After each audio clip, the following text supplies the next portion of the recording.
Je pense que l'avantage d'une telle approche, il est double. Le premier, et ça c'est quelque chose qui est très propre au quantitatif, c'est que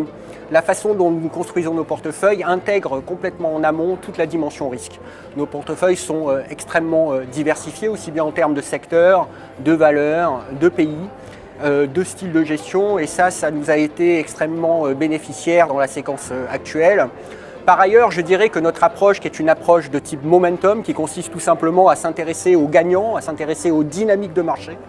est particulièrement adaptée à des contextes dans lesquels on voit une forte fragmentation au sein de la cote. Et ça, ce sont des environnements qui nous sont en général favorables, c'est-à-dire que quand il y a beaucoup de différenciation entre les titres, dans les séquences où il y a beaucoup d'écart entre les gérants entre eux, entre les gérants et les indices, c'est souvent un environnement, qui nous profite, et cette année ne fait pas exception, puisqu'à l'heure où je vous parle, nous avons un rythme de surperformance qui est de l'ordre de 13% vis-à-vis des indices dividendes réinvestis. Si on réintègre les dividendes dans la performance des indices boursiers, la performance depuis le début de l'année des indices actions en Europe commence à devenir proche de zéro, elle est encore négative. Aux États-Unis, on est en revanche au-dessus du niveau auquel on était au début de l'année. Donc effectivement, oui,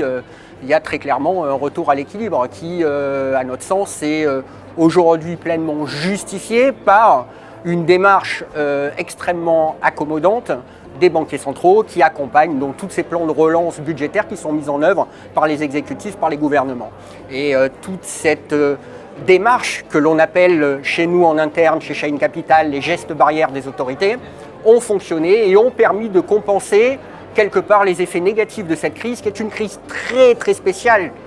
qui est une crise très ponctuelle. Et à notre sens, le phénomène de revalorisation des actifs dans un environnement de taux bas est encore aujourd'hui en chemin et pourrait se poursuivre encore bien plus en avant que ce qu'on a pu observer encore depuis le début de l'année.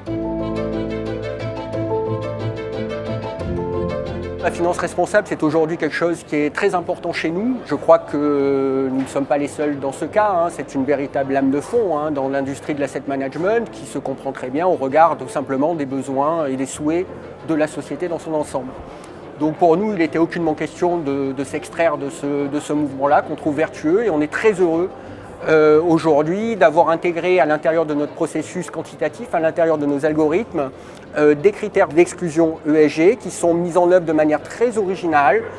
très objective, d'une certaine façon qui nous ressemble et qui nous ont déjà permis d'améliorer sensiblement la performance, notamment dans notre appréhension du risque, parce que avoir une démarche ESG, c'est avant tout s'intéresser au risque, et ça c'est très important. Et donc oui, nous envisageons d'aller plus loin, c'est d'ailleurs quelque chose auquel nous sommes engagés vis-à-vis des Nations Unies, puisque nous sommes signataires au niveau de la société Cheyne Capital des